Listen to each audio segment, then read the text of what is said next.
Thank you. ले बेटा, अगर आपको याद हो हमने एसोसिएशन नॉट फॉर प्रॉफिट का पहले टॉपिक डिस्कस किया जो कि इंतहाई इंपॉर्टेंट था।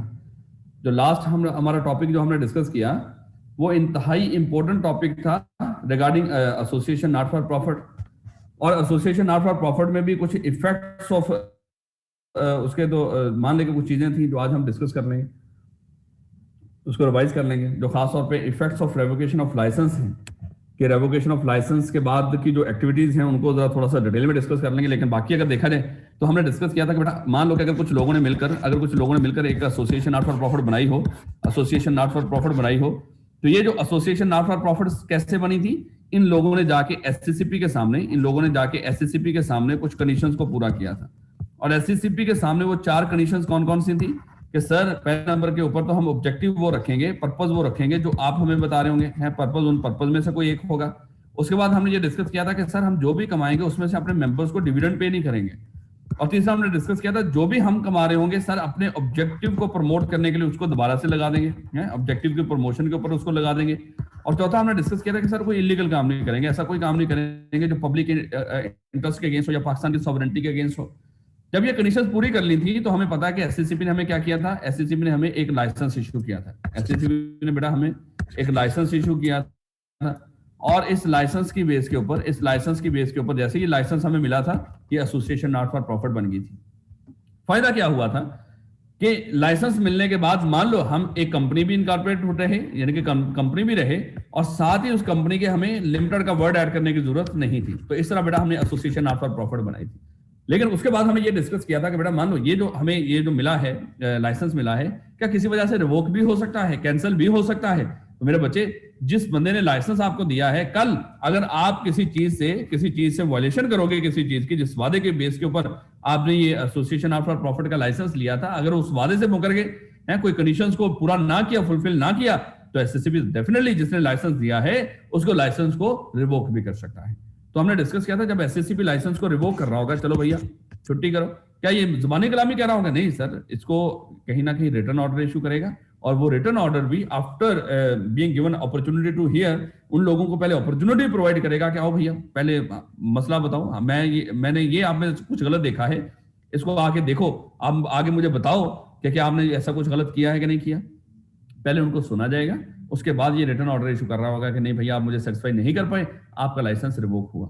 और लाइसेंस रिवोक होने के बाद की अगर आपको याद हो बेटा हमने एक्टिविटीज को डिस्कस करना शुरू किया था, लेकिन उससे पहले हमने कुछ रीजंस ऑफ रेवोकेशन डिस्कस किए थे। अगर आपको याद हो कि रीजंस कौन कौन से हो सकते थे, उसके पीछे कौन कौन सी चीजें हो सकती थी। ऐसा मुझे एक चीज बता दो मेरे बच्चे, आप लोगों से मैं ये पूछ रहा हूं कि हमने इसको कहां तक सही तरीके से रीड करके किताब से इसको कर लिया था। अगर आप थोड़ा सा मुझे इसमें वो कर दें, क्या हमने इसकी ये पूरे का पूरा टॉपिक डिस्कस कर लिया था या कुछ चीजें डिटेल में डिस्कस करने वाली रहती थी? मुझे थोड़ा सा अगर आप ग्रुप में मैसेज कर दें ये चैट के अंदर, मुझे ये बताएं कि क्या हमने इस टॉपिक को सारा डिटेल में डिस्कस कर लिया था या कोई चीज रहती थी। चलें थैंक यू। इस वैसे मेरे दिमाग में था लेकिन फिर भी मुझे खदशा था कि कहीं कोई चीज डिस्कस ना हुई हो, और क्योंकि मैंने टेस्ट भी इसी बेस के ऊपर बनाया था कि सारे का सारा हमने कवर कर लिया है, उसी के बेस के ऊपर वो टेस्ट था। चलें तो बेटा तो हमने रीजंस को डिस्कस किया था कि सर लाइसेंस को रिवोक भी हो सकता है, और रिवोक के वो रीजंस क्या क्या थे कि अगर मान लो कि अगर आपने वो जो कंडीशन जिन कंडीशंस के ऊपर लाइसेंस मिला था उन कंडीशन में से किसी कंडीशन की आपने वायलेशन कर दी हो, या लॉ की कोई और रेगुलेशंस हो जिनको आपने पूरा ना किया हो, अफेयर्स ऑफ द कंपनी ऐसे मैनेज किए जा रहे हो जिससे पब्लिक का नुकसान हो रहा है, और कंपनी मान लो कि इसने जो फाइनेंशियल स्टेटमेंट्स, ये भी एक कंपनी है, इसने भी फाइनेंशियल स्टेटमेंट्स बना के रजिस्ट्रार को फाइल किया करनी थी, और इसने 2 लगातार कंसेक्टिव ईयर्स के अंदर फाइनेंशियल स्टेटमेंट्स रजिस्ट्रार को फाइल ना की हो, इसने कोई ऐसा एक्टिविटी करनी शुरू कर दी हो, ऐसा काम करना शुरू कर दिया जो पब्लिक के इंटरेस्ट के अगेंस्ट हो, या इसने मान लो कि इसके जो मेंबर्स की तादाद कभी भी 3 से कम हुई हो, क्योंकि ये पब्लिक अनलिस्टेड कंपनी होती है ना, ये 3 के मेंबर इसने मेंटेन रखने हैं। और उसके बाद मजीद हमने आगे डिस्कस किया था कोई फ्रॉड करना शुरू कर दिया हो, माल प्रैक्टिसेस या मिसफिशंस करना शुरू कर दिया हो, मालफिशंस या मिसफिशंस करना शुरू कर दिया हो, या मान लो कि उनके जो एक्ट हैं वो अकॉर्डिंग टू कंपनीज एक्ट ना हो, तो ऐसी ये सारी, या मान लो कि 1 साल तक उन्होंने ऑपरेशन ही ना किया हो, उनको अपॉर्चुनिटी दी जाएगी, आओ भैया सुनाओ ये हरकत आपने की है, उसके बाद उनका लाइसेंस रिवोक कर दिया जाएगा। और मैंने आपको ये भी बताया था ये रीजंस फॉर रेवोकेशन, अब क्योंकि इस किताब के अंदर नया टॉपिक एडेड है इसलिए इंतहाई इंपॉर्टेंट है, क्योंकि अभी तक ये टेस्ट नहीं हुआ। और उसके बाद बेटा हमने इफेक्ट ऑफ रेवोकेशन को डिस्कस किया कि सर अगर मान लो इफेक्ट ऑफ रेवोकेशन में क्या था कि अगर एक एसोसिएशन नॉट फॉर प्रॉफिट, अगर एक एसोसिएशन, ये 3 लोगों ने मिलकर एक एसोसिएशन नॉट फॉर प्रॉफिट बनाई थी, इसका लाइसेंस रिवोक होता है, इसका लाइसेंस रिवोक हुआ हो, तो रिवोक होने के बाद इन्होंने क्या करना था बेटा? सबसे पहले हमने डिस्कस किया था, इन्होंने सबसे पहले तो अपनी एक्टिविटीज को स्टॉप करना है, कोई एक्टिविटी नहीं करेंगे लाइसेंस रिवोक होने के बाद। हाँ, अगर किसी की तरफ कुछ पैसा पड़ा हो इस एसोसिएशन नॉट फॉर प्रॉफिट का, उसको रिकवर कर सकते हैं, उसको रिकवर कर सकते हैं। एक्टिविटी स्टॉप करने के बाद ना तो इन्होंने क्या करना है, किसी से वो करना है, डोनेशन के लिए कायल करना है, लोगों को सॉलिसिट नहीं करना, और अगर कोई डोनेशन लेकर आ भी जाए उसको एक्सेप्ट नहीं करना। इस तरह की हमने बात की थी। और जो इस एसोसिएशन नॉट फॉर प्रॉफिट के जितने भी एसेट्स हैं, इस एसोसिएशन नॉट फॉर प्रॉफिट के पास जितने भी एसेट्स थे, इन्होंने, इनकी स्वावधीन है, इन्होंने उनको ट्रांसफर करना है, जो कंपनी की मैनेजमेंट है, किसी और एसोसिएशन नॉट फॉर प्रॉफिट के पास। कोई और एसोसिएशन नॉट फॉर प्रॉफिट जो इसी तरह का काम कर रही होगी, ज्यादा बेहतर है उसी को कर दो। लेकिन जो भी अंडर सेक्शन जो हमारा 42 है उसके तहत जो बनी हो एसोसिएशन नॉट फॉर प्रॉफिट, इन्होंने अपने एसेट्स को उनको ट्रांसफर करना है। और ये एसेट ट्रांसफर कितने दिनों में करने थे? जिस दिन लाइसेंस रिवोक हुआ है। मान लो बेटा आज की डेट के ऊपर, अगर आज की डेट के ऊपर लाइसेंस रिवोक हुआ है, लाइसेंस रिवोक हुआ यहाँ पे, तो रेवोकेशन के कितने दिनों के अंदर इन्होंने आगे ट्रांसफर करना है? 90 दिनों के अंदर। 90 डेज तक इन्होंने क्या करना होगा मेरे बच्चे?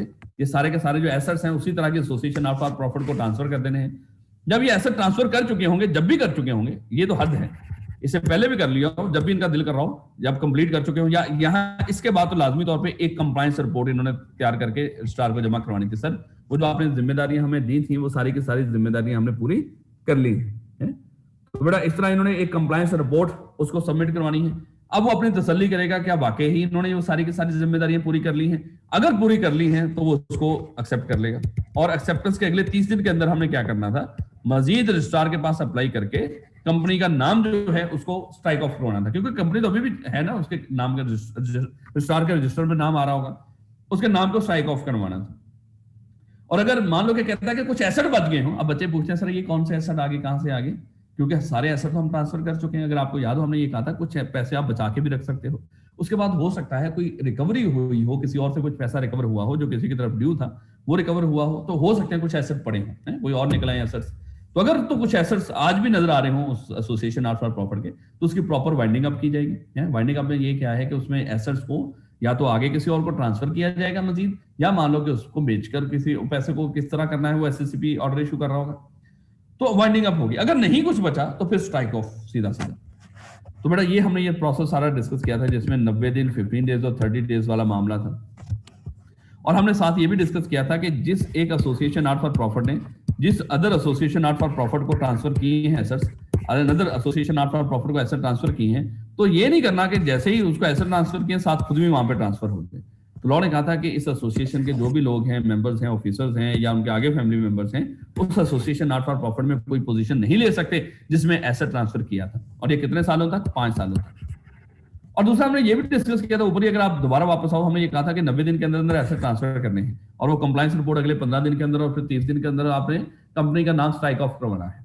बेटा अगर ये काम कंपनी की मैनेजमेंट ने करना था, अगर कंपनी की मैनेजमेंट ये काम ना कर रही हो तो फिर क्या हो? फिर मेरे बच्चे एससीसीपी बीच में खुद इन्वॉल्व होगा। एससीसीपी इस कंपनी की मैनेजमेंट को, इस एसोसिएशन नॉट फॉर प्रॉफिट की जिसका लाइसेंस रिवोक हुआ है, उसकी मैनेजमेंट को घर भेजेगा और अपनी तरफ से एक एडमिनिस्ट्रेटर अपॉइंट कर देगा। ये एडमिनिस्ट्रेटर क्या करेगा? अब जो काम उस मैनेजमेंट ने करने थे, अब ये एडमिनिस्ट्रेटर जो एससीसीपी का अपॉइंटेड बंदा है, ये वो सारे काम कर रहा होगा। तो बेटा ये हमने डिस्कस किया था। उसके बाद बेटा आज छोटे छोटे पॉइंट्स हैं, छोटी छोटी चीजें हैं, इसको इंशाल्लाह हमने जल्दी से कवर कर लेना है। और उसके बाद मैं आज आपको ग्रुप के अंदर भी इंशाल्लाह टेस्ट का बता दूंगा कि होपफुली क्या पक्की बात है कि इंशाल्लाह हमारा वेडनेसडे को मेरे बच्चे याद रखेंगे, ग्रुप के अंदर भी मैं मैसेज कर दूंगा। वेडनेसडे को हमारा टेस्ट होगा chapter number 11 complete. Chapter number 11 complete का हमारा इंशाल्लाह वेडनेसडे को टेस्ट होगा। क्लास एज पर शेड्यूल होगी, इंशाल्लाह क्लास एज पर शेड्यूल होगी, याद रखिएगा। ये ना सोचिएगा सर पता नहीं क्लास आप ऑफ करने जा रहे हो, क्लास एज पर शेड्यूल होगी। लेकिन जो टेस्ट है वो इंशाल्लाह वेडनेसडे को चैप्टर नंबर 11 का हम टेस्ट लेंगे, और वही 4 बजे टेस्ट इंशाल्लाह अवेलेबल हो जाएगा। उसके बाद आप अगले दिन तक उसको अटेम्प्ट कर सकते हो, लेकिन अटेम्प्ट लाजमी करना, मेरे बच्चे छोड़ना नहीं। ले बेटा अब अगर आपको याद हो, अभी तक हमने डिस्कस कर लिया कि कंपनी क्या होती है, उसकी डेफिनेशन देख ली, बॉडी कॉर्पोरेट क्या होती है, कौन सी अथॉरिटीज होती हैं जिनके तहत कंपनी बंद चल रही होती है, काइंड्स क्या होती हैं, और फिर एक खास तरह की काइंड जो थी एसोसिएशन नॉट फॉर प्रॉफिट, उसको भी हमने डिस्कस कर लिया। अब हमने थोड़ा सा इनकॉर्पोरेशन का प्रोसेस देखना है। सर मान लो कि अगर आपके पास कुछ लोग आए हैं और वो कहते हैं सर हमने कंपनी रजिस्टर्ड करनी है, हम कंपनी बनाना चाहते हैं, कंपनी बना के कोई बिजनेस करना चाहते हैं, तो इनको क्या करना पड़ेगा? सर इनको आप थोड़ा सा गाइड कर दो, इन लोगों को नहीं पता कि लेमैन है, या हमें बता दो सर, हम आगे किसी को बता देंगे कि जब भी उन्होंने कोई कंपनी बनानी होगी तो कंपनी ऐसे नहीं बन जाती बेटा, खाली सोचने से कंपनी नहीं बन जाती। कंपनी बनाने के लिए आपको इनकॉर्पोरेशन करनी पड़ती है, रजिस्टर्ड करवाना पड़ता है। तो बेटा जिस दिन कंपनी इनकॉर्पोरेट होगी, जिस दिन कंपनी इनकॉर्पोरेट होगी, रजिस्टर्ड होगी, एक्चुअली में कंपनी उस दिन बनती है। तो सर ये इनकॉर्पोरेशन या रजिस्ट्रेशन का प्रोसेस क्या है? सबसे पहले देखो हमने ये डिस्कस किया था, जिस दिन कंपनी बन जाती है एक आर्टिफिशियल पर्सन होती है, एक आर्टिफिशियल पर्सन होती है, इंसान होती है लेकिन नेचुरल नहीं, इंसान होती है नेचुरल नहीं। मेरे बच्चे अगर मैं आपसे पूछूं, जब भी एक नेचुरल इंसान की दुनिया के ऊपर आ रहा हो, सबसे पहले हम क्या सोचते हैं उसके बारे में? हम उसका नाम सोच रहे होते हैं, हमने इसका नाम क्या रखना है। तो ऐसे ही अगर आप एक आर्टिफिशियल पर्सन बनाने जा रहे हो, तो सबसे पहले जो आपके दिमाग में चीज आनी चाहिए वो ये आनी चाहिए कि भाई इस कंपनी का जो हम बनाने जा रहे हैं इसका नाम क्या होगा। नाम सोचना है, और खाली सोचना काफी नहीं है, खाली सोचना काफी नहीं, आपने इस नाम की अवेलेबिलिटी रजिस्ट्रार से इंश्योर करनी है। उसको कहना है कि सर हम ये नाम रखना चाह रहे हैं, एबीसी लिमिटेड रखना चाह रहे हैं, क्या ये नाम हमारे लिए अवेलेबल है? किसी और ने तो नहीं रखा हुआ है? तो अगर रजिस्ट्रार कह देगा कि भैया किसी और ने रखा है तो चेंज करके रखो, तो चेंज करके पूछेंगे आप सर ये रख लें, इजाजत है? तो जो भी हो पहले नाम सोचना है, और उस नाम की अवेलेबिलिटी आप रजिस्ट्रार से इंश्योर कर रहे होंगे। ये इनकॉर्पोरेशन का प्रोसेस बेटा हम डिस्कस कर रहे हैं कि प्रोसेस ऑफ इनकॉर्पोरेशन क्या होगा। बेटा नाम सोच लिया, उसकी अवेलेबिलिटी भी इंश्योर कर ली, पता कर लिया हमने रजिस्ट्रार से, क्योंकि देखो बेटा कोई भी दो कंपनी सेम नाम के ऊपर नहीं हो सकती। इवन देन आगे जाके हमने देखना है कोई कंपनी ऐसा नाम नहीं रख सकती जो ऑलरेडी कंपनी का हो, या इवन देन उस जैसा हो, उससे मिलता जुलता हो, ऐसा नहीं नाम रख सकती। तो इसलिए देखना है कि कोई भी कंपनी, उसका नाम ऑलरेडी जो कंपनी बनी हो उससे मिलता जुलता ना हो, उसी तरह का ना हो। इसकी वजह क्या है वो आगे हम इंशाल्लाह नेक्स्ट चैप्टर के अंदर डिस्कस करेंगे। उसके बाद सर नाम तो सोच लिया, उसकी अवेलेबिलिटी भी इंश्योर कर ली, रजिस्ट्रार ने कहा कि ये एबीसी लिमिटेड नाम हमारे लिए अवेलेबल है, आप रख सकते हो। अब दूसरा आपने क्या करना है बेटा, उस कंपनी को बनाने के डॉक्यूमेंट्स तैयार करने हैं, और उसका सबसे इंपॉर्टेंट डॉक्यूमेंट जिसकी बेस के ऊपर कंपनी बनती है, मेमोरेंडम है, जिसकी बेस के ऊपर कंपनी बनती है। और उसके बाद वो डॉक्यूमेंट जिसकी बेस के ऊपर कंपनी चलती है, यानी कि आर्टिकल ऑफ एसोसिएशन, इनको बनाना है। मेमोरेंडम बना लिया, आर्टिकल बना लिया, अदर डॉक्यूमेंट्स जो रजिस्ट्रेशन के लिए जरूरी होते हैं, उन डॉक्यूमेंट्स को आपने तैयार किया। नाम सोच लिया, अवेलेबिलिटी इंश्योर कर ली, मेमोरेंडम तैयार कर लिया, आर्टिकल बना लिया, अदर डॉक्यूमेंट्स देख लिए। अब क्या करना है सर? भैया अगर ये सारा कुछ रेडी है, अब आप इन डॉक्यूमेंट्स को लेके रजिस्ट्रार के पास अप्लाई करोगे। रजिस्ट्रार को अप्लाई करोगे, सर ये हमारी कंपनी को इनकॉर्पोरेट कर दो, रजिस्टर्ड कर दो। अब क्या रजिस्ट्रार जो मुंह उठा के इसको फॉर्म से रजिस्ट्रेशन कर देगा? नहीं, वो क्या करेगा, इनकी स्क्रूटनी करेगा, अपने आप को सेटिस्फाई करेगा। अगर वो सेटिस्फाई हुआ तो क्या कर देगा, आपकी कंपनी को इनकॉर्पोरेट कर देगा, रजिस्टर्ड कर देगा, और एक certificate of incorporation of company issue कर देगा। तो मान लो कि यहां पे आपकी कंपनी बन गई। तो 4 स्टेप मेरे बच्चे, 4 स्टेप कि जब भी आपने कंपनी को इनकॉर्पोरेट करवाना हो, आपने कंपनी इनकॉर्पोरेट रजिस्टर्ड करवाना हो, तो 4 स्टेप्स हैं। इनकॉर्पोरेशन और प्रोसेस ऑफ इनकॉर्पोरेशन पूछेगा तो मेरे बच्चे ये 4 चीजें जैसे आपने बतानी है। प्रोसेस ऑफ इनकॉर्पोरेशन में क्या है? सबसे पहले हमने नाम सोचना है, उसकी अवेलेबिलिटी इंश्योर करानी है, मेमोरेंडम, आर्टिकल और अदर डॉक्यूमेंट्स को तैयार करना है, इनको लेके जाके हमने रजिस्ट्रार को फाइल करना है। रजिस्ट्रार अपनी सेटिस्फेक्शन के बाद हमारी कंपनी को रजिस्टर्ड कर देगा और सर्टिफिकेट ऑफ इनकॉर्पोरेशन इशू कर देगा।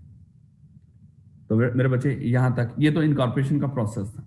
लेकिन अब आगे सिचुएशन को हम बढ़ाते हैं, आगे हम बढ़ाते हैं। सर ये लोग कंपनी रजिस्टर्ड करवाना चाहते थे और इनकी नीयत थी कि जितनी जल्दी हो सकता है चले मान लें कि हमारी कंपनी रजिस्टर्ड हो और हम अपना काम करना शुरू कर दें। इन्होंने सर ये ऊपर इनकॉर्पोरेशन के प्रोसेस में जितने भी डॉक्यूमेंट्स थे, इनकॉर्पोरेशन के प्रोसेस में जो भी रिक्वायरमेंट थी वो पूरी की, डॉक्यूमेंट्स तैयार किए, नाम सोचा, सब कुछ करके इन्होंने अप्लाई कर दिया रजिस्ट्रार के पास। रजिस्ट्रार साहब जो हैं इनके पास सर अप्लाई कर दिया है। अब जिस तरह मैंने अभी ऊपर बात की थी कि रजिस्ट्रार को जैसे ही आप डॉक्यूमेंट्स फाइल कर दोगे, क्या रजिस्ट्रार उसको मुंह उठा के उसको एक्सेप्ट कर लेगा? तो मेरे बच्चे पहले नंबर पे तो देखना है, अब जब आपने रजिस्ट्रार को फाइल करना है, फाइलिंग विद रजिस्ट्रार, उसका तरीकाकार क्या हो।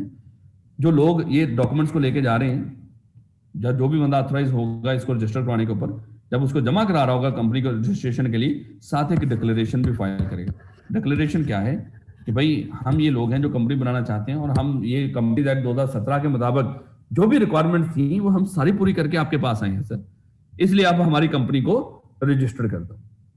एक तो बेटा क्या करेगा, इस तरह एक वो फाइल करेगा जो डिक्लेरेशन है, उसके बाद इसके साथ डेफिनेटली साथ वहां पे मेमोरेंडम वगैरह भी, आर्टिकल भी, जितने भी सब्सक्राइबर हैं उनसे साइन करके वो भी साथ अटैच हुआ होगा। आर्टिकल ऑफ एसोसिएशन भी हमने जितने भी सब्सक्राइबर हैं, और ड्यूली विटनेस का मतलब यहाँ पे क्या है कि वो नीचे अटेस्ट भी हुआ, प्रॉपर लोग होते हैं जिनसे आपने अटेस्ट करवा के उसको साथ अटैच किया होता है, और साथ एक एड्रेस भी देना है। यानी कि जब हमने डॉक्यूमेंट्स फाइल करने हैं, कहना मैं क्या चाहता हूं, एक डिक्लेरेशन साथ फाइल करना है डॉक्यूमेंट्स के, और मेमोरेंडम आर्टिकल्स के ऊपर प्रॉपर साइन हुए हों सब्सक्राइबर्स के, हैं विटनेस की मौजूदगी के अंदर, और इन डॉक्यूमेंट्स को हमने रजिस्ट्रार को फाइल करना है, और फाइल करते वक्त साथ एक एड्रेस भी दे देना, आर्जी तौर पे एड्रेस भी दे देना कि सर ये एड्रेस है जिसके ऊपर आप हमारे साथ कोई भी कोरेस्पॉन्डेंस करेंगे, क्योंकि अभी जब हम रजिस्टर्ड होंगे उसके बाद हम अपना रजिस्टर्ड ऑफिस बनाएंगे। फिलहाल उस वक्त तक जब तक हम रजिस्टर्ड नहीं हो सकते, ये फलाना एड्रेस है, इस एड्रेस के थ्रू हम जब भी होंगे आपको कोई कम्युनिकेशन भेजेंगे, और अब आप हमें कुछ भेजना चाहेंगे डॉक्यूमेंट, आप इस डॉक्यूमेंट के ऊपर भेजोगे। मेरे बच्चे ये सारे डॉक्यूमेंट्स पलंदा हमने फाइल कर दिया रजिस्ट्रार के पास। अब रजिस्ट्रार चाहे, अगर तो उसकी तसल्ली हुई तो मेरे बच्चे चाहे तो उसको एक्सेप्ट कर ले, लेकिन होता क्या है समटाइम, जिस तरह आप आईकैप को अप्लाई करते हो ना रजिस्ट्रेशन के लिए, तो आईकैप को आप डॉक्यूमेंट्स फाइल करता है, कोई भी बच्चा सीए का स्टूडेंट आता है वो आईकैप को डॉक्यूमेंट्स फाइल करता है कि भाई हम मुझे रजिस्टर्ड कर दो। आईकैप उसके डॉक्यूमेंट्स की स्क्रूटनी करता है, देखता है, उसमें देखता है कि भैया इसने तो क्या किया था, इंटर का रिजल्ट कार्ड ही नहीं लगाया, मैट्रिक का रिजल्ट कार्ड लगा है लेकिन वो अटेस्टेड नहीं, कुछ चीजें हो सकती है सिरे से ही ओमिट हुई हो, यानी कि कुछ चीजें लगी ना हो, अगर लगी हैं तो प्रॉपर ऑथेंटिकेटेड ना हो, इस तरह का हो सकता है ना। अब फिर आईकैप क्या करता है मेरे बच्चे, आईकैप आपको एक डेफिशिएंसी इशू करता है कि मेरे बच्चे आपके पास इतने दिन हैं, इतने दिनों के अंदर आप इस डेफिशिएंसी को रिमूव करो। तो आप क्या करते हो, आप उस डेफिशिएंसी को रिमूव कर देते हो।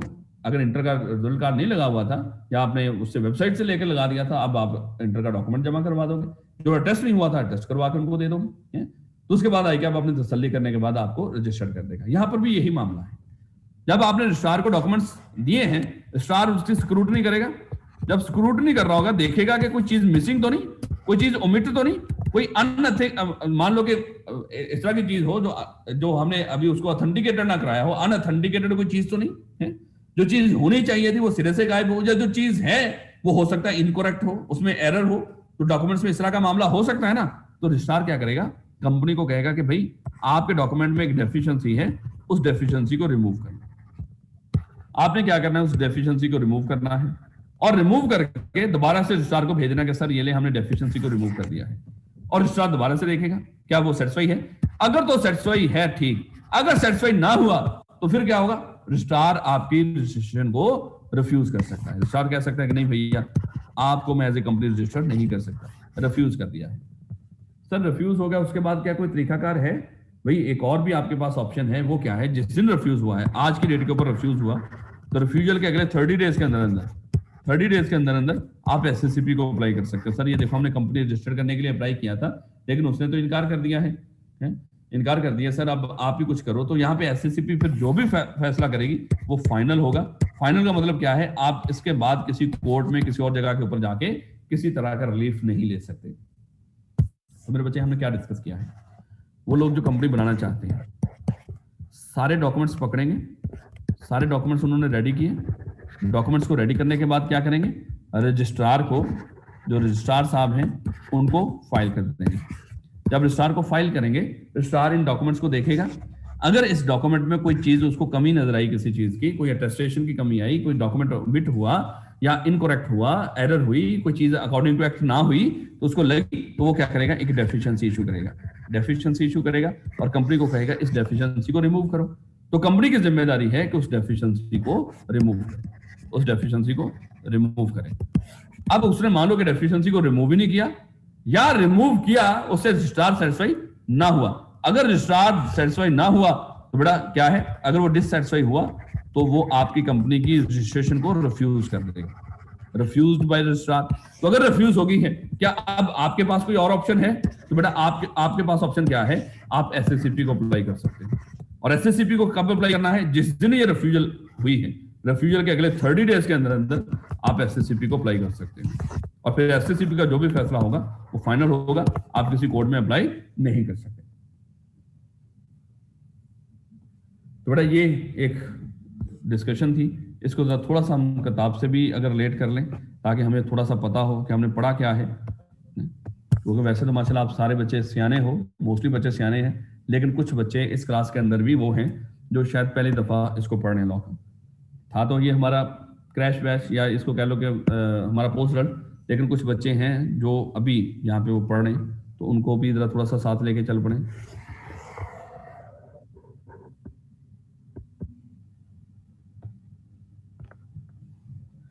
ले बेटा, पहले हमने प्रोसेस ऑफ इनकॉर्पोरेशन को डिस्कस किया कि क्या होता है, getting availability of suitable name, memorandum articles को तैयार किया, रजिस्ट्रार को फाइल किया है सपोर्टिव डॉक्यूमेंट्स के साथ, और फाइल करने के बाद रजिस्ट्रार अपनी सेटिस्फेक्शन के बाद उसको इनकॉर्पोरेट कर देगा। ये 4 तरीका का, और ये इसका मान लो क्वेश्चन और ये उसका आंसर। अगर वो पूछ रहा होगा बताओ प्रोसेस ऑफ इनकॉर्पोरेशन क्या होता है, तो क्या स्टेप्स इन्वॉल्व होते हैं, तो ये आप बता के नीचे उसके ये 4 बातें लिख रहे होंगे। Registration of memorandum and article, अगर जब आपने ये रजिस्ट्रेशन करवा रहे होते हैं कंपनी की, एक्चुअली में मेमोरेंडम और आर्टिकल रजिस्टर्ड हो रहे होते हैं, इसका फाइल करने का तरीकाकार क्या होता है? एक तो बेटा आप डिक्लेरेशन तैयार करोगे, भाई हमने कंपनी एक्ट 2017 के in respect of company 2017 registration की जो भी रिक्वायरमेंट होती है वो हमने कंप्लाई कर ली है। कंप्लायंस डिक्लेरेशन ऑफ कंप्लायंस का मतलब क्या है कि जो रिक्वायरमेंट हमारे ऊपर लागू होती थी हमने सबको कंप्लाई कर लिया, पूरा कर लिया है। मेमोरेंडम जमा कराएंगे, हैं साइन करेंगे सारे के सारे सब्सक्राइबर कौन होते हैं भाई, ये हमें पता है ना। मान लो जो लोग कंपनी बनाने में शामिल होते हैं, जो कंपनी बनाने का आइडिया सोच रहे थे, देखो 2 तरह के लोग होते हैं। एक वो जो कंपनी बनाने का आइडिया सिर्फ सोचते हैं, होनी चाहिए कंपनी, ठीक हो गया भैया, उसके लिए कुछ मेहनत भी करते हैं, इनको कहते हैं प्रमोटर्स ऑफ द कंपनी। इन्हीं में से कुछ लोग मिस हो जाते हैं बीच में, वो कहते हैं कि नहीं ठीक है बन गई कंपनी, इट्स ओके, बट अब मैं आगे कंटिन्यू नहीं रखना चाहता, मैं तो जा रहा हूं, अब आप ही इसको देखो आगे जो भी करना है। तो फिर कुछ लोग आगे इनमें से क्या करते हैं, उस कंपनी के शेयर्स खरीदते हैं। जो शेयर्स खरीदते हैं इन बनाने वालों में से, उनको हम कहते हैं सब्सक्राइबर। तो सारे के सारे प्रमोटर सब्सक्राइबर नहीं बन जाते, कुछ लोग पहले उस प्रोसेस के अंदर से ही स्लिप हो जाते हैं। खैर, तो सब्सक्राइबर जिन्होंने शेयर्स लिए होंगे, मेमोरेंडम में उनके नाम आ रहे हों विटनेस की मौजूदगी के अंदर, इसी तरह आर्टिकल्स और उनके साइन आ रहे हों विटनेस की मौजूदगी में, और एड्रेस आ रहा हो, address till it's registered office. जब तक रजिस्टर्ड ऑफिस नहीं बन जाता, और रजिस्टर्ड ऑफिस तभी बनेगा जब रजिस्टर्ड हो जाएगी। अगर रजिस्टर्ड नहीं हुई तो बेटा रजिस्टर्ड ऑफिस बनाने की नौबत भी नहीं आएगी। और आगे हमने देखना जब रजिस्टर्ड हो गई तो इनकॉर्पोरेशन के 30 दिन के अंदर अंदर उसने रजिस्टर्ड ऑफिस भी बना के कम्युनिकेट करना था। लेकिन बहरहाल उसके बाद अगर हम मजीद इसको देख रहे हो, जो अभी तक हमने बातें डिस्कस की हैं,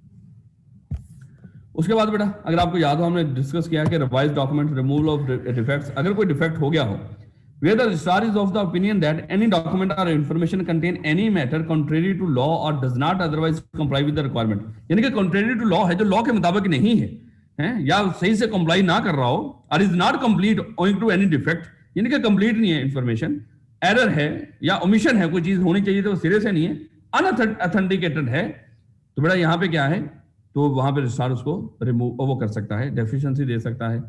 तो अगर डेफिशिएंसी आपने सही तरीके से पूरी कर ली, ठीक है, अगर उसके बावजूद वो सेटिस्फाई ना हुआ तो रजिस्ट्रेशन से रिफ्यूज भी कर सकता है। और अगर रिफ्यूज कर दे तो फिर आपके पास ऑप्शन क्या है कि 30 रिफ्यूजल के 30 दिन के अंदर अंदर आप कमीशन को अप्लाई कर सकते हो। और क्राइटेरिया फॉर रजिस्ट्रेशन क्या है वो आपको पता है, जो हमारे कंपनी 2017 में जो भी दिया हुआ। तो ये जनरल सी बातें मेरे बच्चे, मुश्किल बात आज हरगज भी नहीं, आज बड़ी आसान सी बातें हैं। लो बेटा, हमने देख लिया कि जो लोग कंपनी बनाना चाहते होते हैं वो कंपनी की इनकॉर्पोरेशन के लिए क्या करते हैं, जब वो कंपनी इनकॉर्पोरेट करवाना चाहते हो तो इन कंपनी की इनकॉर्पोरेशन के लिए किसको अप्लाई करते हैं, रजिस्ट्रार को, कि सर हमारी कंपनी को इनकॉर्पोरेट कर दो। अगर ये रजिस्ट्रार सेटिस्फाई हो तो क्या करता है, एक सर्टिफिकेट ऑफ इनकॉर्पोरेशन इशू करता है। अब मसला ये है सर, ये सर्टिफिकेट ऑफ इनकॉर्पोरेशन, ये सर्टिफिकेट ऑफ इनकॉर्पोरेशन, इसमें कौन सी डिटेल आ रही होती है, इसमें क्या कुछ लिखा आ रहा होता है। बड़ा इंपॉर्टेंट है मेरे बच्चे, क्योंकि ये पेपर में कम ही पूछा है उसने, जब भी पूछा है, इसलिए अब ये इंपॉर्टेंट है, क्योंकि जितना हाईलाइट करके उसने लैदा करके लिख दिया है, अब ये इंपॉर्टेंट बन गया। सर्टिफिकेट ऑफ इनकॉर्पोरेशन इशू करेगा। सर्टिफिकेट ऑफ इनकॉर्पोरेशन में आता क्या है, जिस तरह वो होता है बर्थ वो होता है, आपको बेफाम मिल जाता है, बेफाम मिल गए, तो अब बेफाम के अंदर कौन सी डिटेल आ रही होती है? कुछ इसी तरह का मामला कंपनी के बारे में भी आ रहा होगा। ये समझ लो कंपनी का एक आईडी कार्ड इशू हुआ है, तो जब कंपनी का एक आईडी कार्ड इशू हुआ है तो बेटा इस आईडी कार्ड के अंदर क्या कुछ आ रहा होगा, है? अगर देखा जाए भाई इस आईडी कार्ड के अंदर आ रहा होगा कंपनी का नाम क्या है, कंपनी का नाम क्या है और कंपनी का काम क्या है, कंपनी का रजिस्ट्रेशन नंबर क्या है, जैसे आप आईकैप में रजिस्टर्ड हुए तो आपके नाम भी आ रहा होगा, आपका सीआरएन नंबर भी आ रहा होगा, है? उसके बाद क्योंकि ये कंपनी है, ये पब्लिक है या प्राइवेट है, ये पब्लिक है या प्राइवेट है, इस तरह की इंफॉर्मेशन आ रही होगी। उसके बाद क्योंकि ये कंपनी है लिमिटेड लायबिलिटी वाली है या अनलिमिटेड लायबिलिटी वाली है, इस तरह की इंफॉर्मेशन आ रही होगी। अगर लिमिटेड लायबिलिटी वाली है तो लिमिटेड बाय शेयर है या गारंटी है इस चीज की। तो ये जनरल सी बातें हैं कि जब भी आपने कंपनी को इनकॉर्पोरेट करवाना है, रजिस्टर्ड करवाना है, तो इनकॉर्पोरेशन का जो सर्टिफिकेट इशू करेगा, सर्टिफिकेट ऑफ इनकॉर्पोरेशन जो रजिस्ट्रार इशू कर रहा होगा, उस इनकॉर्पोरेशन के सर्टिफिकेट में कौन सी डिटेल आ रही होगी, कौन सी इंफॉर्मेशन आ रही होगी? तो मेरे बच्चे नाम आ रहा होगा, उसका मान लो कि रजिस्ट्रेशन नंबर क्या है वो आ रहा होगा, कंपनी जो हमने कंपनी इनकॉर्पोरेट की है वो किस डेट को इनकॉर्पोरेट हुई है ये भी देख लीजिएगा, ये भी आपके उसके कार्ड के अंदर भी आ रहा होता है, जो रजिस्ट्रेशन कार्ड है आईकैप का, ये प्राइवेट है या पब्लिक है। उसके बाद ये लिमिटेड लायबिलिटी वाली है या अनलिमिटेड वाली है, ये याद रखो, मैं कह रहा हूं ये इंपॉर्टेंट है। इसको ये ना सोचिएगा कि सर ये तो एम लिखा हुआ है, छोटी छोटी बातें, ये कौन सा पूछेगा आईकैप। बेटा याद रखिएगा, जिस दिन तक खाली आप कंपनी बनाने के प्रोसेस में चल रहे हो, आपने रजिस्ट्रार को अप्लाई किया है कंपनी बनाने के लिए, तो बेटा जब तक ये कंपनी प्रॉपर रजिस्टर्ड ना हो जाए, आपको रजिस्ट्रार की तरफ से जब ये सारे डॉक्यूमेंट फाइल करोगे रजिस्ट्रार के पास और रजिस्ट्रार आपको सर्टिफिकेट ऑफ इनकॉर्पोरेशन इशू ना कर दे, याद रखिएगा उस वक्त तक कंपनी नहीं बनेगी। जिस दिन आपके पास सर्टिफिकेट ऑफ इनकॉर्पोरेशन आ गया, आपके हाथ में ये आ गया, तो उसके बाद अब आप देख लो कि अब ये आपकी कंपनी बन गई है, अब आप सेपरेट हो और कंपनी सेपरेट है। लेकिन उससे पहले आप हरगिज़ ये नहीं कह सकते कि हमारी ये कंपनी है। कंक्लूसिव एविडेंस कब होगी? जब आपको सर्टिफिकेट ऑफ इनकॉर्पोरेशन इशू हो जाएगा। अब आखिरी बात, यानी कि इस चैप्टर की आखिरी बात क्या है, कहता है इफेक्ट ऑफ रजिस्ट्रेशन क्या होता है। जब कंपनी रजिस्टर्ड हो गई है, जब कंपनी इनकॉर्पोरेट हो गई है, इसका इफेक्ट क्या होगा? अगर आपको याद हो, यहां पे बच्चे कंफ्यूज करते हैं, हमने effect of separate legal entity भी डिस्कस किया था बेटा। ये इसमें इफेक्ट ऑफ रजिस्ट्रेशन में उस तरह की भी बातें आ रही होंगी, वो भी बीच में बात आ रही होगी, लेकिन इफेक्ट ऑफ रजिस्ट्रेशन एक ब्रॉडर टर्म है कि अब जब कंपनी रजिस्टर्ड हुई है, इसके रजिस्टर्ड होने का इफेक्ट क्या था। वहां पे हमने डिस्कस किया था कि जब कंपनी रजिस्टर्ड होने के बाद सेपरेट लीगल एंटिटी बन जाती है, सेपरेट लीगल एंटिटी का क्या इफेक्ट था। तो रजिस्टर्ड होने के बाद मान लो कि रजिस्ट्रेशन का क्या इफेक्ट होता है, एक ब्रॉडर टर्म है, और इसको मेरे बच्चे अच्छी तरह कर लीजिएगा, ये बड़ी इंपॉर्टेंट है और हम किताब से इसको करते हैं। लेकिन उससे पहले अगर आपको एक चीज बताऊं, चले किताब से इसको करते हैं ताकि वो सारी चीजें क्लियर हो, क्योंकि यहाँ पे बच्चे अक्सर ही पूछते रहते हैं, सर ये इफेक्ट ऑफ रजिस्ट्रेशन समझ नहीं आ रही, इसमें ये लाइन समझ नहीं आ रही, ये क्या है। तो बेटा अगर हम इफेक्ट ऑफ रजिस्ट्रेशन की बात करें,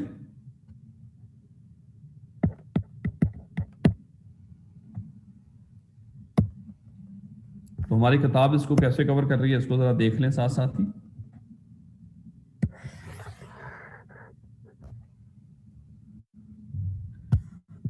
लो बेटा, इफेक्ट ऑफ रजिस्ट्रेशन, ये कंपनी जब रजिस्टर्ड होगी उसका इफेक्ट क्या होगा। हमने ये डिस्कस किया होगा, जब कुछ लोग मिलकर कंपनी इनकॉर्पोरेट करवाना चाह रहे होते हैं, तो जिस दिन कंपनी इनकॉर्पोरेट होती है उस दिन कंपनी सेपरेट और मेंबर सेपरेट। क्या ये नहीं हुआ कि ये कॉन्सेप्ट हमने कहां पे पढ़ा था कि जहां पे मेंबर सेपरेट हो जाते हैं और मान लो कि जो बिजनेस है, जो कंपनी, वो सेपरेट हो जाती है। बॉडी कॉर्पोरेट में तो यही था ना, ओवरऑल यही बॉडी कॉर्पोरेट होती है ना। बॉडी कॉर्पोरेट का कॉन्सेप्ट ही ये होता है जिसमें कंपनी भी आ जाती है, अदर बिजनेस भी आ जाते हैं, कि जिस दिन रजिस्टर्ड होते हैं मेंबर सेपरेट और कंपनी सेपरेट। कहते हैं सब्सक्राइबर टू द मेमोरेंडम, वो जो बनाने वाले थे कंपनी को, together with such other person as may from time to time become member. उसके बाद जो लोग कंपनी के मेंबर बने, चाहे जिनके पास शेयर ट्रांसफर हुए हैं, जो भी हो, आर ए बॉडी कॉर्पोरेट। अब ये बॉडी कॉर्पोरेट के नाम से जाने जाएंगे। ये सर इसका क्या मतलब है, ये कैसे, यानी कि मेंबर भी और वो जो बिजनेस था वो एक बॉडी कॉर्पोरेट बन गए। भाई बॉडी कॉर्पोरेट का मतलब भी ये है कि ये मेंबर बनाने वाले और ये जो बिजनेस है अब एक बॉडी कॉर्पोरेट के तौर पे जाना पहचाना जाएगा। मतलब क्या है, ये सेपरेट है और ये सेपरेट है। तो दोबारा लाइन को देखो, the subscriber to the memorandum together with such other person as may from time to time become member of the company are a body corporate. अब ये बॉडी कॉर्पोरेट है by the name stated in the certificate of incorporation. अब ये body corporate के तौर पे जाने जाएंगे। बॉडी कॉर्पोरेट का मतलब ही ये होता है कि मेंबर सेपरेट है और ये जो बिजनेस है वो सेपरेट है।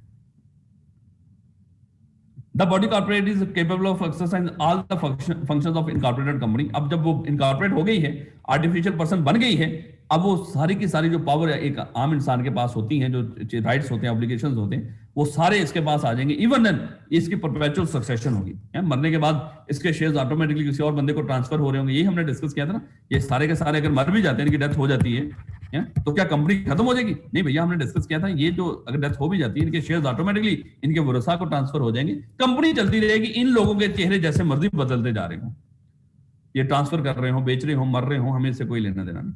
The status and registered office of the company are as stated in connection with the application for registration। कहता है कि कंपनी का रजिस्टर्ड ऑफिस कौन सा होगा?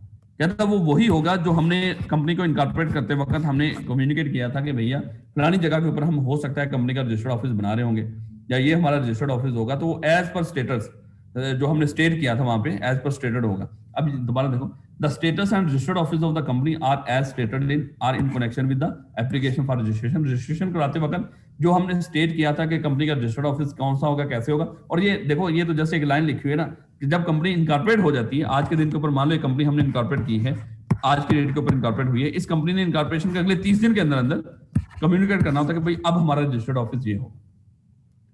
जब तक तो ये नहीं बन जाता तो वही रजिस्टर्ड ऑफिस कंसीडर हो रहा होगा जो हमने वो उसको एड्रेस दिया था। In case of a company having share capital, the subscriber to the memorandum become holders of the initial share. यही होता है ना, अगर तो ये कंपनी हैविंग शेयर कैपिटल थी, वो जो सब्सक्राइबर थे जिन्होंने इनिशियल शेयर खरीदे थे, ये कंपनी के इनिशियल शेयर होल्डर बन जाते हैं। जिन्होंने मेमोरेंडम बनाते वक्त शुरू में जो कंपनी के सब्सक्राइबर थे, जैसे हम लोग मिलकर कोई कंपनी बना रहे हैं तो हमने कुछ शेयर्स भी लेने पड़ेंगे। हम अगर वो company limited by share capital है तो शेयर्स भी लेने पड़ेंगे। हम initial subscriber of the company है। तो जिस दिन कंपनी इनकॉर्पोरेट हुई है, तो अब ये क्या, हम लोग जैसे ही कंपनी इनकॉर्पोरेट हुई, अब हम उसके शेयर होल्डर कहलाएंगे। उससे पहले शेयर होल्डर नहीं कहलाएंगे, क्योंकि पता नहीं कंपनी इनकॉर्पोरेट होती भी है कि नहीं। अगर इनकॉर्पोरेट होगी तो जितने शेयर्स आपने खरीदे होंगे आप उसके शेयर होल्डर कहलाएंगे। लेकिन अगर कंपनी इनकॉर्पोरेशन के दौरान ही मान लो कि उसकी अप्रूवल ही हुई, रिफ्यूज होगी, तो आप जस्ट सब्सक्राइबर ही होंगे कि आपने सब्सक्राइब करने का वादा किया था, लेकिन वो नौबत ही नहीं, शेयर होल्डर बने नहीं। तो कंपनी जब इनकॉर्पोरेट हो जाएगी तो उसके बाद ये जो सब्सक्राइबर थे जिन्होंने इनिशियली कुछ पैसे लगाकर वो मान लो कि शेयर्स खरीदने का वादा कर रखा था, तो ये उसके शेयर होल्डर कहलाएंगे। The person named in the article of association as proposed director. देखो बेटा, जब हम कंपनी बना रहे होते हैं ना, जब कंपनी बना रहे होते हैं तो कंपनी बनाते वक्त ही ये जो लोग कंपनी बनाने में शामिल होते हैं ना, ये बनाते वक्त ही कुछ लोगों के नाम दे देते हैं कि जिस दिन इनकॉर्पोरेट हुई कंपनी, ये फलाना फलाना जो नाम है ये उस कंपनी का डायरेक्टर कंसिडर होंगे। तो अब जो आपने नाम दिए होंगे, जिस डायरेक्टर का नाम दिया होगा, जिस चीफ एग्जीक्यूटिव का नाम दिया होगा, जिस दिन कंपनी इनकॉर्पोरेट हो जाएगी उस दिन से वो लोग डायरेक्टर कहलाएंगे। जैसे ये सब्सक्राइबर थे, जिस दिन कंपनी इनकॉर्पोरेट हुई उस दिन से सब्सक्राइबर होल्डर, शेयर होल्डर कहलाना शुरू हुए। तो जिन लोगों का आपने नाम दिया हुआ था, जिस दिन कंपनी बन गई, अब उसके बाद वो लोग जिनका नाम दिया था ये लोग डायरेक्टर होंगे, ये बंदा चीफ एग्जीक्यूटिव होगा, तो उस दिन से वो डायरेक्टर और चीफ एग्जीक्यूटिव कंसीडर होंगे। अगर तो बेटा इफेक्ट ऑफ रजिस्ट्रेशन पूछे, आपको ये 5 पॉइंट ही इसी तरह या इससे मिलते जुलती ये बातें लिखनी होंगी। अगर वो effect of separate legal entity पूछे तो मेरे बच्चे फिर वो जो 3 बातें थी, वो 3 बातें भी यहाँ पे भी कहीं ना कहीं आ रहे हैं, कहीं ना कहीं आ ही रही हैं।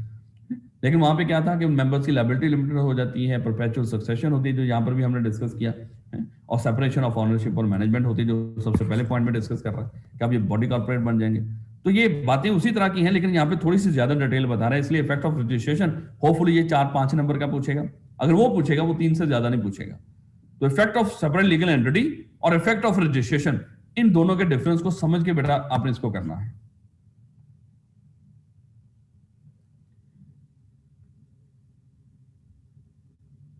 इसका जो बेटा जो मान लो आप ये कह रहे हो कि सर, एक बच्चा कह रहा है कि सर इसका पॉइंट नंबर 1 दोबारा बता दो। हमने ये डिस्कस किया है, हम सारे लोग, मैं, आप, ये बाकी सारी क्लास मिलकर हम एक कंपनी बनाना चाह रहे हैं। हम सारे लोग मिलकर एक कंपनी बनाना चाह रहे हैं। हमने क्या किया, उसके सारे डॉक्यूमेंट्स तैयार किए, सब कुछ किया, रजिस्ट्रार को फाइल किया और वो कंपनी इनकॉर्पोरेट हो गई। अब कंपनी इनकॉर्पोरेट हुई तो हम सेपरेट हैं, वो कंपनी सेपरेट है। ये ओवरऑल कॉन्सेप्ट क्या कहता है, ये बॉडी कॉर्पोरेट बन गई। जब भी कोई बॉडी कॉर्पोरेट, देखो बेटा हमने ये डिस्कस किया, बॉडी कॉर्पोरेट एक ब्रॉडर टर्म है जिसमें कंपनी भी आती है और कोई बिजनेस है जिसमें मेंबर्स और उस बिजनेस की हैसियत सेपरेट होती है। जैसे बैंक थे या वो मुल्क से बाहर इनकॉर्पोरेट होने वाली कंपनी पाकिस्तान में काम कर रही हो, तो हम ये सिंपल ये कहना चाह रहे हैं कि जब आप कंपनी इनकॉर्पोरेट करवा लेते हो, आप और आपकी कंपनी एक बॉडी कॉर्पोरेट बन जाते हैं। कहने का क्या मतलब है, बॉडी कॉर्पोरेट में कॉन्सेप्ट ही ये होता है, मेंबर सेपरेट होते हैं, कंपनी सेपरेट होती है। तो यही बात यहाँ पे वो कर रहा है। ये इस बात की बच्चों को मोस्टली समझ नहीं आती, बस ये कह रहा है कि भाई अब आप लोग एक बॉडी कॉर्पोरेट बन गए। The subscriber to the memorandum together with such other person as may from time to time become member of the company. वो जो शुरू में बनाने वाले कंपनी बनाने वाले थे, जिन्होंने शेयर्स खरीदे थे, और उसके बाद जिनके पास शेयर ट्रांसफर हो रहे होंगे, जिनको ये सेल करके मजीद जो लोग बीच में कंपनी में ऐड होते जा रहे होंगे, या मजीद कंपनी ने शेयर इश्यू किए होंगे, आर ए बॉडी कॉर्पोरेट। अब ये बॉडी कॉर्पोरेट बन गए हैं bye the name stated in the certificate of incorporation. जो नाम हमने इसका रखा है, उस नाम के तहत अब ये एक बॉडी कॉर्पोरेट बन गए हैं। और बॉडी कॉर्पोरेट क्या होती है, इसका मेन कॉन्सेप्ट क्या होता है, मेंबर सेपरेट है और इसकी कंपनी जो बिजनेस है वो सेपरेट है। तो ये मेरे बच्चे इसकी डिस्कशन थी। आगे अगर आप देखें तो हमारा चैप्टर नंबर 12 है, और चैप्टर नंबर 12 के अंदर हमने मेमोरेंडम को डिस्कस करना है, आर्टिकल्स को डिस्कस करना है। बेटा थोड़ी सी हम डिस्कशन इसको आगे बढ़ाएं। अगर हम बात करें मेमोरेंडम की, चैप्टर नंबर 12 मेमोरेंडम और आर्टिकल का ये हमारा चैप्टर है। इसको बेटा हम शुरू करने जा रहे हैं। सबसे पहले अगर आपको याद हो, हमने डिस्कस किया था कि जो लोग कंपनी बनाने में इंटरेस्टेड होते हैं, तो ये नहीं कि खाली सोचने से कंपनी बन जाती है, बल्कि उनको कुछ डॉक्यूमेंट्स भी तैयार करने पड़ते हैं। तो उनके डॉक्यूमेंट्स में जो वो तैयार कर रहे होते हैं, उनमें सबसे इंपॉर्टेंट डॉक्यूमेंट है वो मेमोरेंडम ऑफ एसोसिएशन है। ये मान लो मेमोरेंडम ऑफ एसोसिएशन, इसको हम ये कह सकते हैं, इनको दिमाग में रखिएगा, इसको हम कॉन्स्टिट्यूशन ऑफ द कंपनी भी कह सकते हैं। ये सर कॉन्स्टिट्यूशन क्यों कहते हैं, ये भी अभी मैं बताता हूं आपको। इसको कॉन्स्टिट्यूशन ऑफ द कंपनी भी कह सकते हैं, इसको कंपनी का प्राइमरी डॉक्यूमेंट भी कह सकते हैं, इसको कंपनी का प्राइमरी डॉक्यूमेंट भी कह सकते हैं, इसको मेरे बच्चे आप कंपनी का आईडी कार्ड भी कह सकते हैं। ये जो मेमोरेंडम ऑफ एसोसिएशन है, एक्चुअली में देखा जाए तो ये वो डॉक्यूमेंट है जिसकी बेस के ऊपर कंपनी बनती है, जिसकी बेस के ऊपर कंपनी बनती है। ये वो डॉक्यूमेंट है जो कंपनी को बना रहा होता है एक्चुअली में। तो मेरे बच्चे एक मेमोरेंडम ऑफ एसोसिएशन हमने डिस्कस कर लिया है कि एक इंतहाई इंपॉर्टेंट डॉक्यूमेंट जिसको हम कंपनी का आइन कहते हैं। जैसे पाकिस्तान जो चल रहा है, जो बना है, जो चल रहा है आगे, ये किस चीज के तहत चल रहा है, मान लो पाकिस्तान के आइन के मुताबिक है। जो कॉन्स्टिट्यूशन है पाकिस्तान का, उसके मुताबिक इसको चलाया जा रहा है। जो भी कानून बनता है वो आइन के मुताबिक बनता है, जो भी चीज चल रही होती है वो आइन के मुताबिक चल रही होती है। तो बेटा ऐसे ही कंपनी का भी आइन होता है, कंपनी का भी आइन है। और ये आइन हम किसको कहते हैं, ये जो मेमोरेंडम ऑफ एसोसिएशन को, इसका दूसरा नाम क्या है, constitution of the company. Sir आपने इसको कॉन्स्टिट्यूशन क्यों कहा है, क्या वजह है इसके पीछे? देखो मेरे बच्चे, अगर आपको याद हो पाकिस्तान का भी कॉन्स्टिट्यूशन है। अगर जो पाकिस्तान का कॉन्स्टिट्यूशन है, जो आइन है, मैं एक चीज पूछूंगा, क्या उस आइन को तब्दील करना बड़ी आसान बात है कि जब हमारा दिल कर रहा होगा हम पाकिस्तान का जो आइन है उसमें तब्दीली ले आएंगे? हैं जैसे ये तब्दीली सरकार जो है, अगर इसका दिल कर रहा है कि चलो जी आइन को तब्दील कर दो, क्या ये तब्दील कर सकते हैं? नहीं मेरे बच्चे, जो आइन है एक ऐसा डॉक्यूमेंट होता है जिसको आप अपनी मर्जी से जब चाहो कोई मुंह उठा के उसको तब्दील नहीं कर सकता। जैसे मान लो कोई 30-31 अमेंडमेंट्स हुई पड़ी हैं कॉन्स्टिट्यूशन के अंदर, जब का ये बना है, इतने सालों में खुद ही सोच लो। तो कोई 30-31 अमेंडमेंट्स हुई हैं, और उनमें से एक 18वीं तरमीम भी आपने सुनी होगी, जिसका चर्चा रहता है हमारी उसमें मीडिया के ऊपर और हमारी पॉलिटिकल पार्टीज के दरमियान। ये जो 18th अमेंडमेंट की बात होती है, कभी कि किसी पार्टी ने या कुछ पार्टीज ने, कुछ लोगों ने मिलकर एक मेजोरिटी से, मेजोरिटी का मतलब यहां पे क्या है कि खास मेजोरिटी से, जैसे 3/4 मेजोरिटी लगा लो जिसका हम स्पेशल रेजोल्यूशन पास करते हैं, उस मेजोरिटी से आइन में तब्दील करके 18वीं तरमीम शामिल की हो। और अब दोबारा से एक नई गवर्नमेंट आई है, वो कहती है हमने इसको खत्म करना है, इसको मजीद तरमीम करना है। तो क्या वो तरमीम करना बड़ा आसान है? तो मेरे बच्चे, आइन को तब्दील करना आसान काम नहीं होता। इसमें जो बात आप लिख देते हो वो मान लो कि ये परमानेंट नेचर की है, अगर तब्दील करना हो तो खास मेजोरिटी से खास रिक्वायरमेंट को पूरा करके कर सकते हो। इसलिए ये याद रखिएगा, मैं कहना क्या चाहता हूं, ये सारी बातें क्यों कर रहा हूं कि हमने मेमोरेंडम को कंपनी का कॉन्स्टिट्यूशन क्यों कह दिया, मेमोरेंडम को कंपनी का प्राइमरी डॉक्यूमेंट या आईडी कार्ड क्यों कह दिया। एक्चुअली में ये वो डॉक्यूमेंट है जिसकी बेस पर कंपनी बनती है। और ये कॉन्स्टिट्यूशन इसलिए हमने इसको कह दिया कि इसको तब्दील करना इतना आसान नहीं होगा। तो जो बातें भी आप इसमें लिख रहे होंगे, जो बातें भी इसमें लिख रहे होंगे, बड़े ध्यान से लिखिएगा, क्योंकि कल अगर आप इसमें चेंज करना चाहेंगे, कोई चेंज करना चाहेंगे, वो चेंज इतनी आसानी से आप इस मेमोरेंडम में नहीं कर सकेंगे। तो पहले ही वो बातें लिख दो जो शायद आपको बाद में चेंज करनी ना पड़े, और इसके लिए आपको लॉ ने भी बड़ा फैसिलिटेट किया है, और वो भी हम जब इंशाल्लाह कल इसको डिस्कस करेंगे तो एक एक करके हम देख रहे होंगे। तो सर मेमोरेंडम के अंदर कौन सी इंफॉर्मेशन आ रही होती है, किस तरह की इंफॉर्मेशन आ रही होती है? देखो बेटा, जिस तरह अभी हमने कहा कि ये कंपनी का आईडी कार्ड है, ये कंपनी का आईडी कार्ड है, जिस तरह हमारा आईडी कार्ड होता है, क्या आ रहा है मेरे बच्चे, हमारा नाम क्या है? हमारा नाम क्या है? क्योंकि ये तो कंपनी है, तो कंपनी का नाम क्या है? क्योंकि ये एक बिजनेस है, तो बिजनेस का काम क्या है? इसका मकसद क्या है? जिस तरह हमारे ड्रेस के अंदर आ रहा होता है, यानी कि हमारे आईडी कार्ड में आ रहा होता है कि हमारा ड्रेस क्या है, इसी तरह इसका भी ड्रेस आ रहा होगा। कंपनी का नाम क्या है, काम क्या है, रहती कहां पे है, आ रहा होगा कि नहीं? बिल्कुल आ रहा होगा सर। उसके बाद यानी कि ऑब्जेक्ट कह लो, ये कह लो। उसके बाद मेरे बच्चे, इस कंपनी की लायबिलिटी किस तरह की है?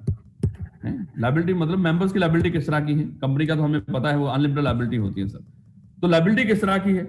कंपनी के जो शेयर कैपिटल है उसकी हमने क्लॉज डिस्कस करनी है कि शेयर कैपिटल का क्या मामला है, और उसके बाद हम डिस्कस कर रहे होंगे अंडरटेकिंग या सब्सक्रिप्शन क्लॉज। तो बेटा देखा जाए तो इसकी टोटल ये 6 क्लॉजेस, वैसे 7 बनती है अंडरटेकिंग और सब्सक्रिप्शन क्लॉज, पुरानी किताब में लेदर लेदर करके लिखी होती थी, लेकिन यहाँ पे मान लो उनको एक ही जगह के ऊपर करके लिख दिया। तो ये 6 बातें हमने डिस्कस करनी है।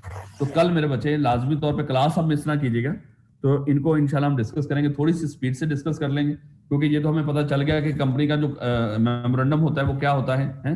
कंपनी का मेमोरेंडम को हमने आइन भी कह सकते हैं, मान लो उसको प्राइमरी डॉक्यूमेंट भी कह सकते हैं, आईडी कार्ड भी कह सकते हैं। लेकिन अगर हमने इसको कॉन्स्टिट्यूशन कहा है, क्या अब आपको ये पता चल गया कि हमने इसको कॉन्स्टिट्यूशन क्यों कहा है, ये कंपनी का आइन क्यों कहा है? क्योंकि जो भी कंपनी जिन रूल्स रेगुलेशंस के तहत बनेगी, आगे चलेगी, जो भी बनाएगी कंपनी के किस तरह हमने चलना है, वो इस मेमोरेंडम को दिमाग में रख के करना है। जो आगे हम देखेंगे आर्टिकल बना रही होती है। देखो, कंपनी का सबसे इंपॉर्टेंट डॉक्यूमेंट जिसके तहत कंपनी बनती है और चलती है ना, वैसे सबसे इंपॉर्टेंट जो डॉक्यूमेंट है वो जो कंपनी एक्ट 2017 है वो है। जो कंपनी एक्ट 2017 है, हमारा 2017 का एक्ट है, वो है। उसके बाद इसका जो सबऑर्डिनेट डॉक्यूमेंट है वो मेमोरेंडम है। यानी कि एक्ट को दिमाग में रख के हम मेमोरेंडम बनाते हैं, और फिर इस मेमोरेंडम और कंपनी एक्ट दोनों को दिमाग में रख के हमने क्या बनाना होता है? Article of association. और उसके बाद कंपनी जो भी रेजोल्यूशन पास करे, जो भी कोई कॉन्ट्रैक्ट करे, जो भी कुछ भी कर रही हो, इनके तहत ही कर रही होती है। तो देखा जाए तो सबसे बड़ा डॉक्यूमेंट जिसको हमने कभी वायलेशन नहीं करनी, वो हमारा एक्ट है। इसी का सबऑर्डिनेट डॉक्यूमेंट मेमोरेंडम है, इन्हीं का सबऑर्डिनेट आर्टिकल्स हैं, और इन्हीं के तहत हम हर कंपनी का काम कर रहे होते हैं, कंपनी का कॉन्ट्रैक्ट कर रहे होते हैं, कंपनी को चला रहे होते हैं। तो मेरे बच्चे, कल हमने इसकी क्लॉजेस को डिस्कस करना है, तो एक एक करके इंशाल्लाह कल क्लॉज डिस्कस करेंगे और देखेंगे हमने इसको मेमोरेंडम क्यों कह दिया। मजीद हम डिस्कस करेंगे, क्लॉजेस के लिहाज से पता चल रहा होगा हमें कि हमने इसको आइन क्यों कह दिया। इसको तब्दील करना इतना आसान नहीं होगा, इसलिए याद रखिएगा, जब भी मेमोरेंडम को तब्दील करना होगा या आर्टिकल एसोसिएशन को तब्दील करना होगा, इन दो डॉक्यूमेंट्स में जो भी बात आ रही हो, दिमाग में फौरन आपके आ जाना चाहिए कि स्पेशल रेजोल्यूशन से होगा। ये ऑर्डिनरी रेजोल्यूशन से नहीं हो सकता, ये स्पेशल रेजोल्यूशन से हो सकता है। इसको कल डिस्कस करूंगा, ये ना घबराइएगा, परेशान ना होइएगा, सर आपने बात कर दी, मेमोरेंडम को जब भी तब्दील करना है स्पेशल रेजोल्यूशन से करना है। मेरे बच्चे, ये बातें हम सारी आगे डिस्कस कर रहे होंगे, मैं ये जा रहा हूं जस्ट थोड़ा सा आपको पता हो। आज के लिए इतना ही सर काफी है, तो इंशाल्लाह कल हम